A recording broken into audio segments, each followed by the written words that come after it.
पुंडलिक वरदा हरी विठ्ठल, श्री ज्ञानदेव तुकाराम, पंढरीनाथ महाराज की जय. श्रोत्यांनो, आपले सर्वांचे हार्दिक स्वागत आहे. श्रोत्यांनो, आज मी तुम्हा अशी कथा सांगणार आहे जी केवळ एका भक्ताची गोष्ट नाही, तर भक्ती, सेवा आणि परमश्रद्धेचा जिवंत आदर्श आहे. तुम्ही कधी विचार केला आहे का की असा कोणता भक्त होता ज्याच्या प्रेमामुळे आणि सेवाभावामुळे स्वतः भगवान श्री विठ्ठल त्याच्या दारात येऊन उभे राहिले? आणि एवढेच नाही, तर त्या भक्ताने देवाला थांबण्यास सांगितले तरीही विठ्ठल रागवले नाहीत, उलट एका विटेवर उभे राहून त्याची वाट पाहू लागले. होय श्रोत्यांनो, आजची ही अद्भुत कथा आहे महान भक्त पुंडलिक आणि भगवान विठ्ठल यांच्या दिव्य भेटीची. एका स्वार्थी आणि उद्धट तरुणाचा प्रवास कसा एका परमभक्तामध्ये झाला. आई वडिलांच्या सेवेमध्ये असे कोणते सामर्थ्य होते की ज्यामुळे साक्षात परमेश्वरही त्याच्या भक्तीपुढे नतमस्तक झाले?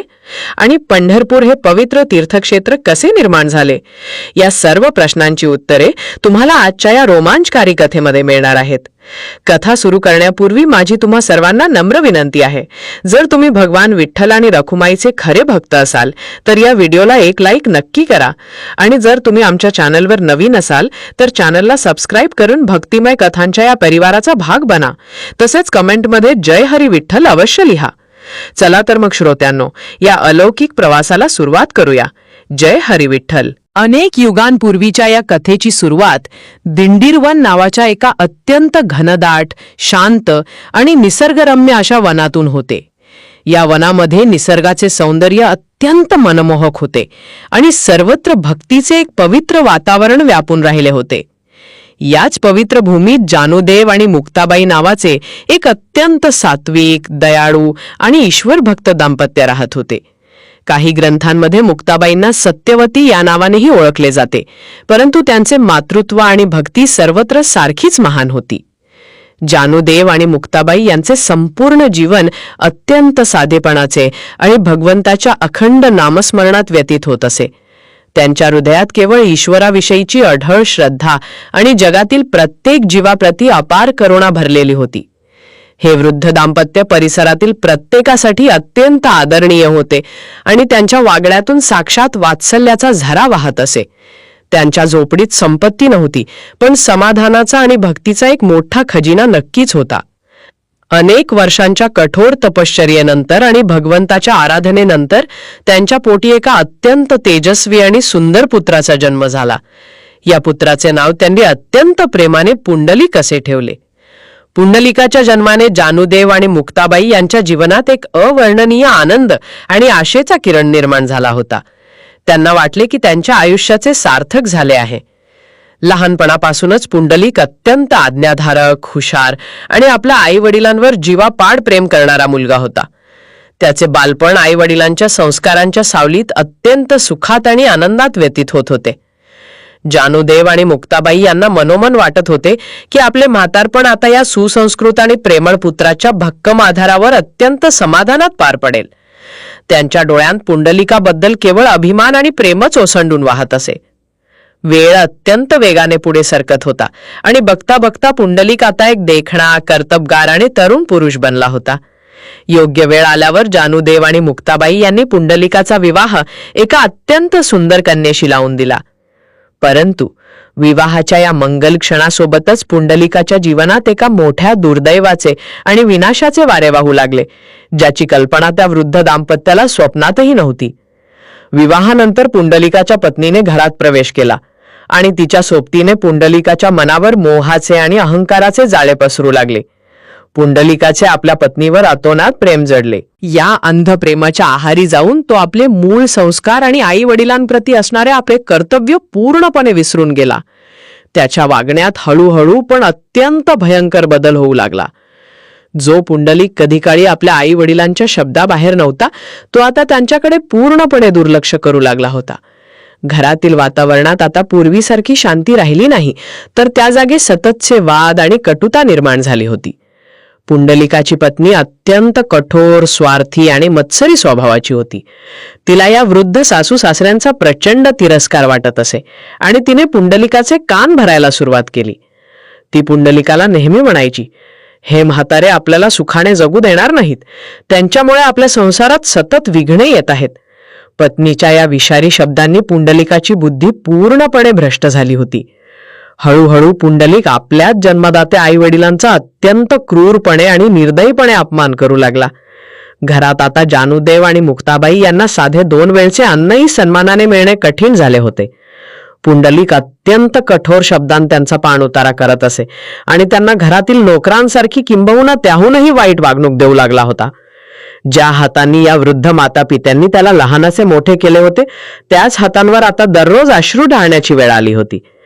जानुदेव अत्यंत दुःखी मनाने मुक्ताबाईंना म्हणत असत, हे मुक्ताबाई, आपण आपल्या आयुष्यात असे कोणते पाप केले होते ज्याची इतकी भयंकर शिक्षा परमेश्वर आपल्याला या म्हातारपणी देत आहे? आपल्याच पोटचा गोळा आज आपल्यासाठी साक्षात मृत्यूहूनही अधिक वेदनादायक बनला आहे. यापेक्षा देवाने आपल्याला मरण का दिले नाही? हे बोलताना जानुदेवांचा आवाज कंठातच दाटून येत असे. मुक्ताबाई केवळ पदराने आपले डोळे पुसत असत आणि मुकाट्याने आपल्या पतीला सावरत असत. त्यांच्याकडे या दुःखावर कोणताही उपाय नव्हता. त्या केवळ देवाचा धावा करत सर्व अत्याचार सहन करत असत. पुंडलिकाचे हृदय आता इतके पाषाणासारखे झाले होते की आपल्या जन्मदात्या आई वडिलांच्या डोळ्यांतील अश्रू त्याला आता अजिबात दिसत नव्हते. तो केवळ आपल्या पत्नीच्या सुखात आणि स्वतःच्या ऐशोरामात मग्न झाला होता. दिंडीर वनातील ती पूर्वीची पवित्र आणि आनंदी झोपडी आता जणू एका भयानक नरकात बदलली होती. त्या घरात आता भक्तीचे सूर ऐकू येत नव्हते, तर केवळ वृद्ध जीवांच्या हुंदक्यांचा आवाज घुमत होता. अनेक महिने आणि वर्षे हा असह्य छळ सहन केल्यानंतर जानुदेव आणि मुक्ताबाई यांचा धीर पूर्णपणे खचून गेला. आपल्याच घरात रोज मरण यातना भोगण्यापेक्षा त्यांनी एक अत्यंत कठीण निर्णय घेतला. जीवन संपवण्यापूर्वी सर्वस्व त्याग करून काशीला जावे, तिथेच ईश्वराची भक्ती करावी आणि पवित्र गंगेच्या तीरावर आपले प्राण सोडावेत असा विचार या वृद्ध दाम्पत्याने केला. त्यांनी आपले मोजकेच फाटके कपडे घेतले आणि अत्यंत जड अंतःकरणाने आपल्याच घराचा आणि पुंडलिकाचा कायमचा निरोप घेण्याचे ठरवले. जेव्हा पुंडलिकाला आणि त्याच्या पत्नीला ही गोष्ट समजली तेव्हा त्यांना या वृद्ध मातापित्यांची अजिबात दया आली नाही. उलट पक्षी पुंडलिकाच्या मनात एक अत्यंत स्वार्थी आणि धूर्त विचार आला. समाजातील लोक आपल्याला नावे ठेवतील, आपल्याला जन्मदात्यांना घरातून हाकलून दिले म्हणून आपली बदनामी होईल, अशी भीती त्याला वाटू लागली. या लोकनिंदेला घाबरून आणि स्वतःला समाजात पुण्यवान दाखवण्यासाठी त्याने आपणही पत्नीसह काशीला जाण्याचा निर्णय घेतला. परंतु त्याचा उद्देश आई वडिलांची सेवा करणे हा अजिबात नव्हता. त्याचा मूळ उद्देश केवळ स्वतःला पुण्य मिळवणे आणि समाजाच्या नजरेत चांगले दिसणे हाच होता. त्याने अत्यंत कठोर आवाजात आई वडिलांना सांगितले की आम्हीही तुमच्यासोबत काशीला येणार आहोत.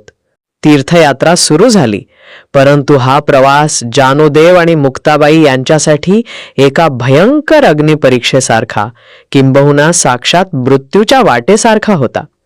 त्या काळी प्रवासाची कोणतीही सुलभ साधने उपलब्ध नव्हती आणि संपूर्ण प्रवास पायीच करावा लागत असे.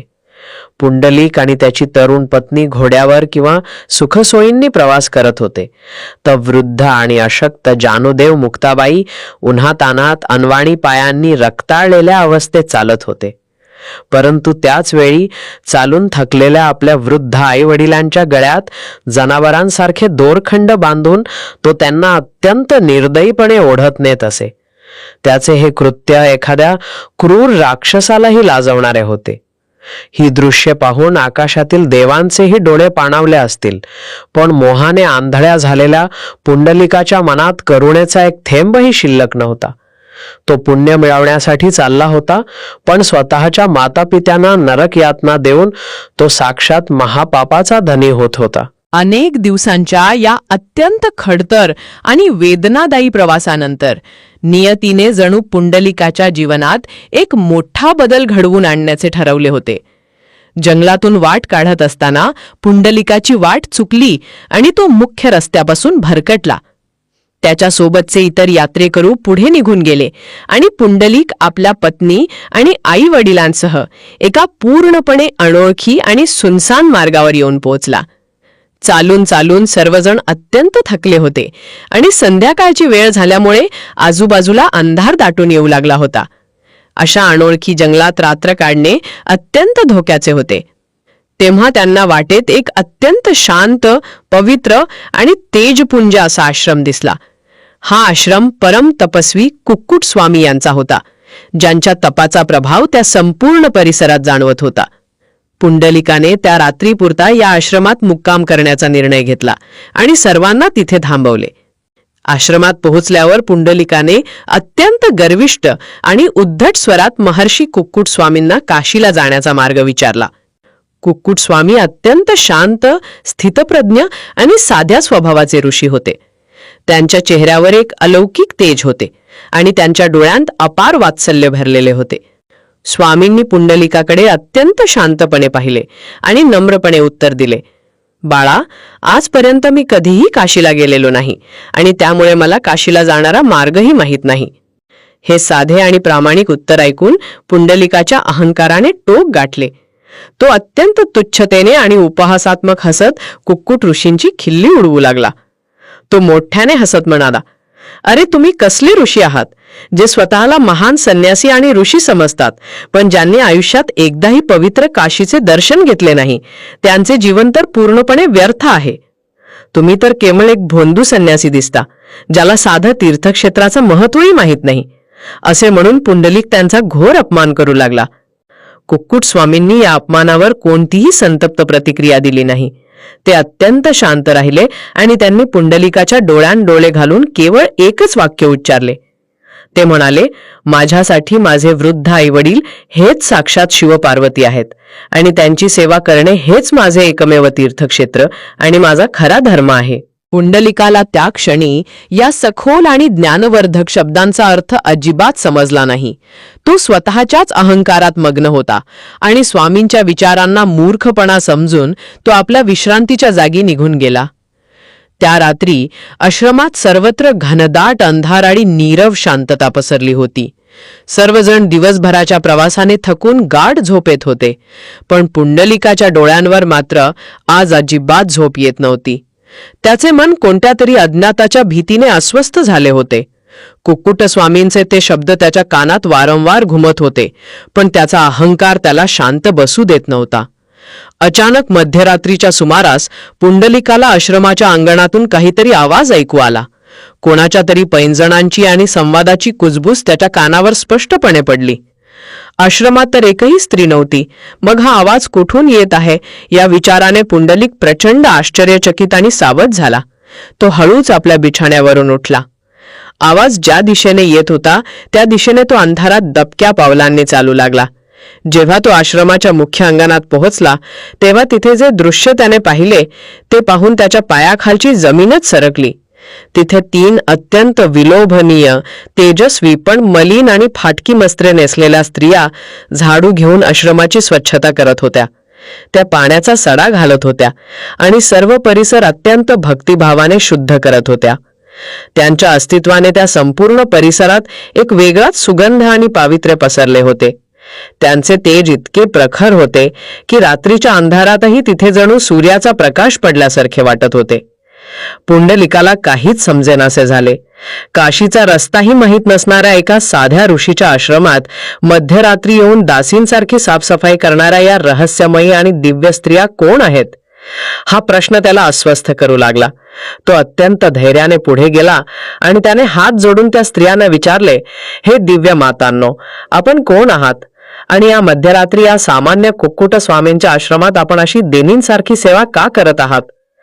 त्या स्त्रियांनी आपले काम थांबवले आणि त्यातील एका अत्यंत तेजस्वी स्त्रीने पुंडलिकाकडे पाहिले. तिचे डोळे सूर्यासारखे प्रखर आणि चंद्रासारखे शीतल होते. तिने अत्यंत गंभीर आणि घुमणाऱ्या आवाजात उत्तर दिले, अरे अज्ञानी मानवा, आम्ही सामान्य स्त्रिया नाही. आम्ही प्रत्यक्ष गंगा, यमुना आणि सरस्वती या अत्यंत पवित्र नद्या आहोत. गंगा, यमुना आणि सरस्वती हे नाव ऐकताच पुंडलिकाच्या अंगावर अक्षरशः काटा उभा राहिला. साक्षात त्रिवेणी संगम त्याच्यासमोर प्रत्यक्ष मानवी रूपात उभा होता. तो आश्चर्याने स्तब्ध झाला आणि त्याने पुन्हा अत्यंत नम्रपणे विचारले, पण माता, ज्यांच्या केवळ एका स्नानाने जगातील सर्व पापे नष्ट होतात, त्या तुम्ही स्वतः अशा मलिन आणि फाटक्या अवस्थेत इथे का आला आहात? गंगा मातेने अत्यंत कठोर पण ज्ञानवर्धक शब्दांत उत्तर दिले, अरे पुंडलिका, जगातील लाखो पापी लोक दररोज आमच्या प्रवाहात येऊन स्नान करतात आणि त्यांची सर्व भयंकर पापे आमच्यामध्ये सोडून देतात. लोकांच्या या पापांच्या प्रचंड भारामुळे आम्ही अत्यंत अस्वच्छ आणि मलिन होतो. आमच्यातील पावित्र्य नष्ट होऊ लागते आणि आम्हालाही या पापातून मुक्ती हवी असते. परंतु हे कुकुट ऋषी अत्यंत महान आहेत. त्यांनी आपले संपूर्ण जीवन अत्यंत निस्सीम श्रद्धेने आणि पवित्र चित्ताने केवळ आपल्या जन्मदात्या आईवडिलांच्या सेवेत समर्पित केले आहे. सरस्वती मातेने पुढे म्हटले, त्यांच्या या निस्वार्थ सेवेमुळे त्यांच्या आश्रमातील प्रत्येक कणात आणि त्यांच्या श्वासात प्रचंड पुण्य सामावलेले आहे. आई वडिलांची सेवा ही जगातील कोणत्याही तीर्थापेक्षा मोठी आहे. जेव्हा आम्ही या महान मातृपितृ भक्ताच्या आश्रमाची स्वच्छता करतो तेव्हा त्यांच्या पुण्याच्या प्रभावाने आम्हाला आमच्यातील सर्व पापांतून मुक्ती मिळते आणि आम्ही पुन्हा शुद्ध आणि पवित्र होतो. यमुना मातेने पुढे येत पुंडलिकाच्या डोळ्यात डोळे घालून अत्यंत भेदक स्वरात म्हटले, अरे पुंडलिका, मोक्ष मिळवण्यासाठी काशीसारखी तीर्थयात्रा करणे किंवा दिखाऊ कर्मकांड करणे अजिबात आवश्यक नसते. आई वडिलांची सेवा हीच ईश्वराची सर्वात मोठी पूजा आहे. जो आई वडिलांना सुख देतो त्याला साक्षात परमेश्वरही शोधत येतो. पण तू कोण आहेस हे तुला माहीत आहे का? यमुना मातेचा आवाज आता अत्यंत संतप्त झाला होता. ती म्हणाली, तू तर जिवंत असलेल्या स्वतःच्या मातापित्यांचा रोज अमानुष छळ करतोस. त्यांना जनावरांसारखे गळ्यात दोर बांधून ओढत काशीला घेऊन चालला आहेस.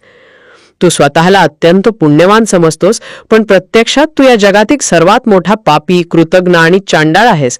तुझ्यासारख्या पापी माणसाची सावली पडली तरी आमचे पाणी अधिक मलिन होईल.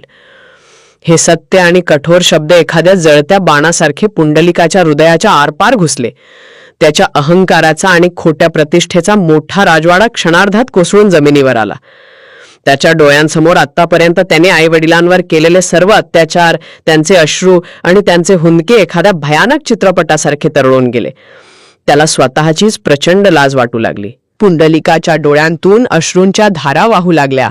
तो तिथेच जमिनीवर कोसळला आणि अत्यंत वेदनेने एखाद्या लहान मुलासारखा रडू लागला.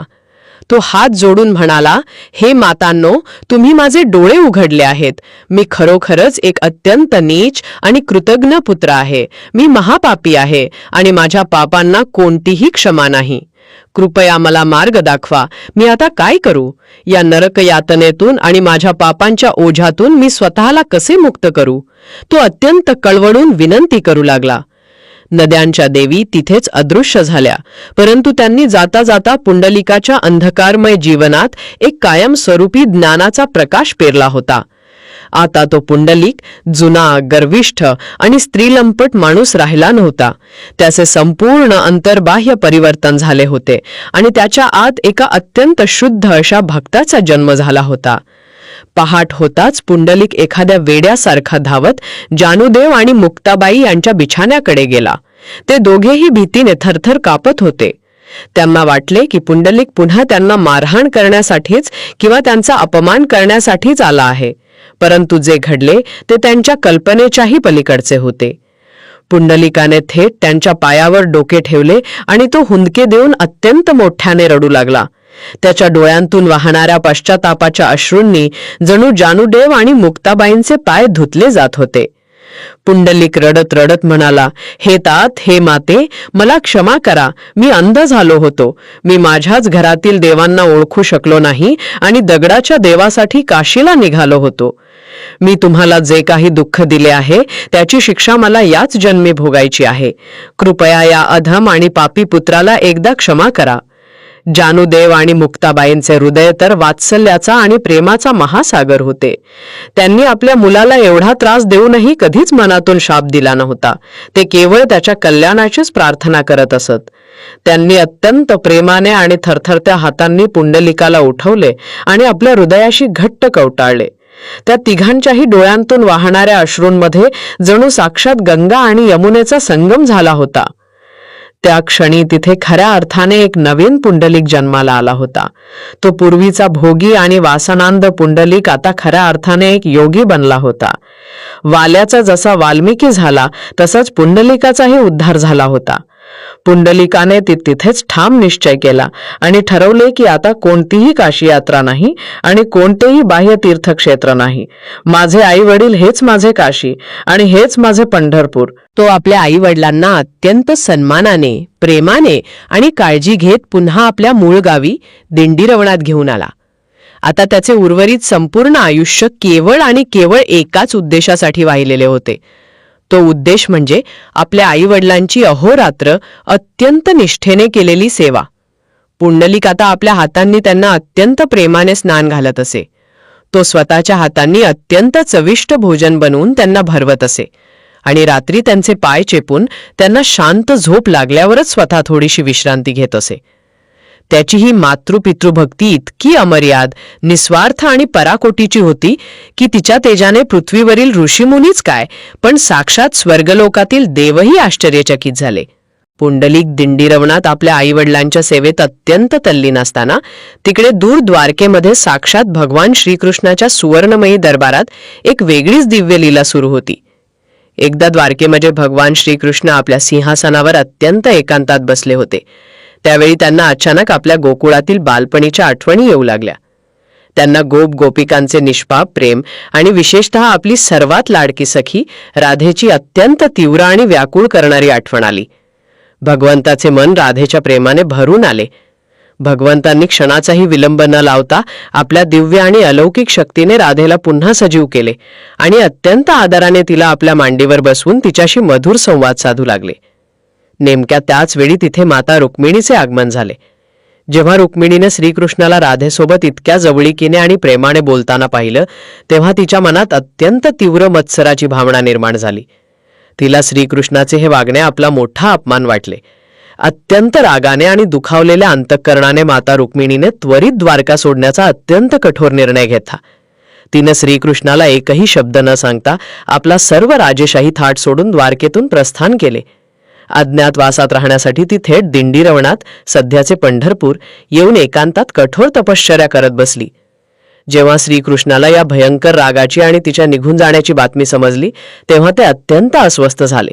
आपल्या लाडक्या पत्नीला शोधण्यासाठी ते लगेचच बाहेर पडले. आपल्या प्रिय पत्नीची समजूत काढण्यासाठी आणि तिला अत्यंत सन्मानाने पुन्हा द्वारकेला घेऊन जाण्यासाठी भगवान श्रीकृष्ण आपल्या आवडत्या गोपाळ आणि गायींसह द्वारकेतून बाहेर पडले. श्रीकृष्णाने मथुरा, गोवर्धन आणि अनेक वने अत्यंत व्याकुळतेने पालथी घातली, परंतु रुक्मिणी त्यांना कुठेही सापडली नाही. शोध घेत घेत ते शेवटी चंद्रभागा, भीमा नदीच्या तीरावर असलेल्या घनदाट दिंडीरवनात येऊन पोहोचले. तिथे त्यांनी आपल्या सोबत आलेल्या सर्व गोपांना गोपाळपूर येथे थांबवले आणि स्वतः रुक्मिणीच्या शोधात जंगलात एकटेच पुढे चालत गेले. काही काळानंतर एका अत्यंत शांत ठिकाणी त्यांना रुक्मिणी अत्यंत रागावलेल्या पण ध्यानस्थ अवस्थेत बसलेली आढळली. भगवंतांनी अत्यंत गोड आणि प्रेमळ शब्दांत रुक्मिणीची समजूत काढली. त्यांच्या अलौकिक प्रेमामुळे आणि गोड शब्दांमुळे रुक्मिणीचा राग शांत झाला आणि ती श्रीकृष्णासोबत पुन्हा द्वारकेला जाण्यास तयार झाली. परंतु परतत असताना भगवान श्रीकृष्णाच्या कानावर एका अत्यंत श्रेष्ठ भक्ताच्या कीर्तीची माहिती पडली. त्यांना समजले की याच दिंडीरवनात पुंडलिक नावाचा एक असा महान भक्त आहे ज्याची मातृपितृभक्ती साक्षात स्वर्गातील देवांनाही लाजवणारी आहे. देवाला आपल्या या खऱ्या भक्ताचे दर्शन घेण्याची प्रचंड आणि अनावर ओढ लागली. ज्या देवाला शोधण्यासाठी सर्व जग अहोरात्र यज्ञ, कर्मकांड आणि तपश्चर्या करत असते, तोच साक्षात परब्रह्म परमात्मा आज एका सामान्य मानवाच्या भेटीसाठी आतुर झाला होता. भगवान श्रीकृष्ण रुक्मिणीसह पुंडलिकाच्या झोपडीच्या दिशेने अत्यंत वेगाने चालू लागले. निसर्ग जणू त्यांच्या स्वागतासाठी सज्ज झाला होता आणि सर्वत्र एक दिव्य सुगंध पसरला होता. पुंडलिकाच्या झोपडीचे दार सताड उघडे होते. आतमध्ये पुंडलिक एका अत्यंत जीर्ण अशा आसनावर बसून आपले वृद्ध माता पिता जानुदेव आणि मुक्ताबाई यांचे पाय अत्यंत प्रेमाने दाबत होता. त्याचे संपूर्ण लक्ष आणि त्याचे संपूर्ण अस्तित्व केवळ त्यांच्या सेवेत केंद्रित होते. अचानक झोपडीच्या दारात एक अत्यंत दिव्य आणि डोळे दिपवणारा प्रकाश निर्माण झाला. साक्षात त्रिभुवनाचा मालक, वैकुंठाचा राजा पांडुरंग आपल्या रखुमाईसह पुंडलिकाच्या दारात तिष्ठत उभा राहिला. भगवंतांच्या अंगावरील दिव्य सुवर्ण अलंकार, त्यांच्या गळ्यातील वैजयंती माला आणि त्यांच्या चेहऱ्यावरील तो अलौकिक हास्य पाहून पुंडलिकाला जाणवले की दारात साक्षात परमेश्वर उभा आहे. देव स्वतः चालून पाहुणा म्हणून आपल्या गरीब घरी आला आहे. याचा पुंडलिकाला प्रचंड आनंद झाला. परंतु याच क्षणी पुंडलिकापुढे एक अत्यंत मोठे आणि ऐतिहासिक धर्मसंकट उभे राहिले.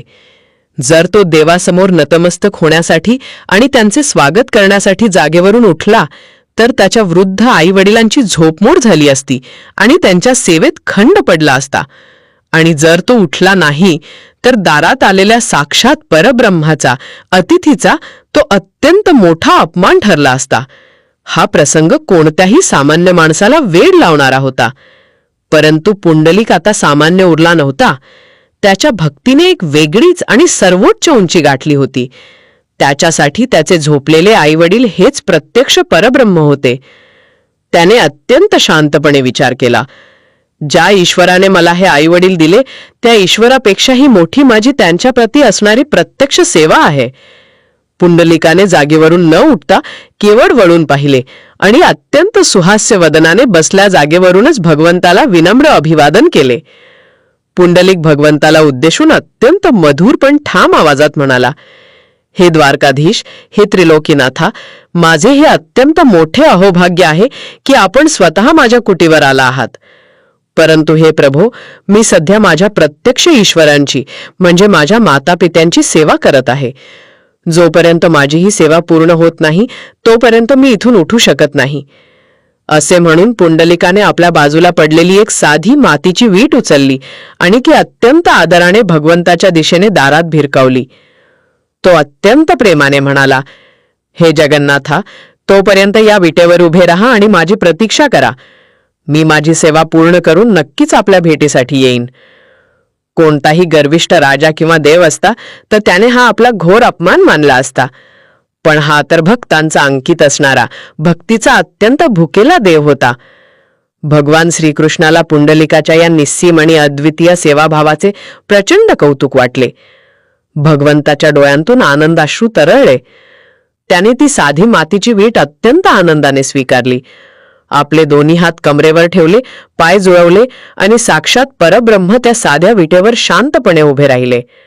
ही घटना केवळ भूतलावरील नाही तर संपूर्ण ब्रह्मांडातील सर्वात अद्भुत घटना होती. देवाने आपल्या भक्तासाठी ताटकळत वाट पाहणे हा भक्तीच्या इतिहासातील सर्वात मोठा सुवर्ण क्षण होता. काही काळ लोटल्यानंतर जानुदेव आणि मुक्ताबाई यांना शांत झोप लागली.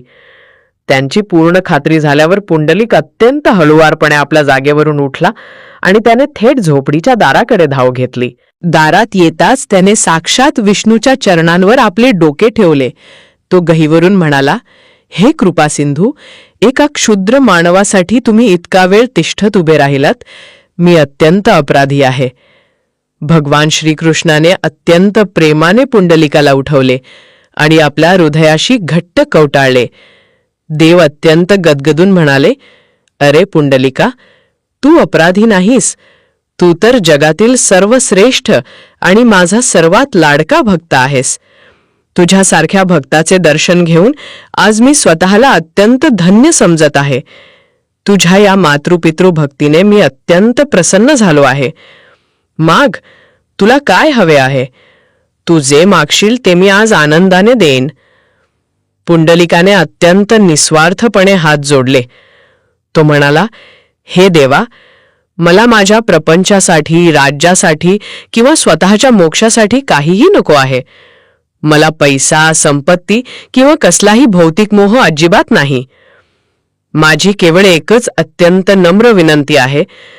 ज्याप्रमाणे तुम्ही आज माझ्यासाठी या विटेवर कमरेवर हात ठेवून उभे राहिलात, तसेच तुम्ही याच रूपात, याच जागी कायमचे उभे राहावे, जेणेकरून येणाऱ्या अनंत काळातील अज्ञानी आणि पापी लोकांनाही तुमच्या केवळ एका दर्शनाने मुक्ती मिळेल आणि त्यांना खऱ्या भक्तीचा मार्ग सापडेल. देवाने अत्यंत सुहास्य वदनाने तथास्तु म्हटले. देवाने पुंडलिकाला वचन दिले की इथून पुढे मी इथेच याच समचरण रूपात माझ्या भक्तांसाठी कायम उभा राहीन. विटेवर उभा राहिलेला तो ठाकूर म्हणजेच वीट अधिक ठल, ज्यातून विठ्ठल या अत्यंत गोड नामाचा उदय झाला. माता रुक्मिणी सुद्धा पुंडलिकाच्या या अथांग भक्तीवर अत्यंत प्रसन्न झाली आणि तीही त्याच ठिकाणी कायमची स्थिर झाली. आज तेच पवित्र स्थळ संपूर्ण जगात पंढरपूर या नावाने ओळखले जाते, जिथे भक्तीचा सर्वात मोठा मेळावा भरतो. 28 युगे उलटून गेली तरी तो सावळा विठुराया आजही त्याच विटेवर, त्याच समचरण अवस्थेत आपल्या भक्तांची अत्यंत प्रेमाने वाट पाहत उभा आहे. पुंडलिकाची ही कथा मानवी समाजासाठी एक अत्यंत मोठा आणि कधीही न विझणारा दीपस्तंभ आहे. देव हा स्वर्गात किंवा केवळ मंदिरात नसून तो आपल्याच घरात, आपल्याच आई वडिलांच्या रूपात असतो, हा महान संदेश ही कथा देते. जेव्हा एखादा मनुष्य निस्सीम प्रेमाने आणि पूर्ण समर्पणाने आपली कौटुंबिक कर्तव्य पार पाडतो, तेव्हा देवालाही वैकुंठ सोडून त्या भक्ताच्या दारात उभा राहावे लागते. आजही पंढरपुरात जेव्हा चंद्रभागेच्या वाळवंटात कीर्तनाचा गजर होतो, तेव्हा सर्वात आधी पुंडलिक वरदा हरिविठ्ठल असा जयघोष केला जातो. कारण पुंडलिक नसता तर साक्षात विठ्ठल कधीच या भूतलावर राहिला नसता आणि आपल्याला ही प्रेमाची सावली मिळाली नसती. या अद्भुत आणि डोळ्यात पाणी आणणाऱ्या कथेच्या शेवटी सर्व श्रोत्यांना आणि प्रेक्षकांना अत्यंत नम्र आवाहन करण्यात येते. जर ही कथा तुमच्या हृदयाला भिडली असेल आणि पुंडलिकाच्या भक्तीने तुमच्या डोळ्यात पाणी आणले असेल तर या व्हिडिओला नक्की लाईक करा. ही कथा केवळ स्वतःपुरती मर्यादित न ठेवता आपल्या सर्व मित्रांना आणि नातेवाईकांना जास्तीत जास्त शेअर करा, जेणेकरून मातृपितृ भक्तीचा हा पवित्र संदेश घरोघरी पोहोचेल. तसेच अशाच नवनवीन अत्यंत दुर्मिळ आणि सखोल माहिती देणाऱ्या कथा ऐकण्यासाठी या चॅनलला आवर्जून सबस्क्राईब करा आणि कमेंट बॉक्समध्ये अत्यंत भक्तिभावाने जय हरी विठ्ठल किंवा पुंडलिक वरदा हरी विठ्ठल लिहायला अजिबात विसरू नका. तुमचा एक छोटासा प्रतिसाद या भक्तीच्या कार्याला अधिक प्रेरणा देईल. रामकृष्ण हरी.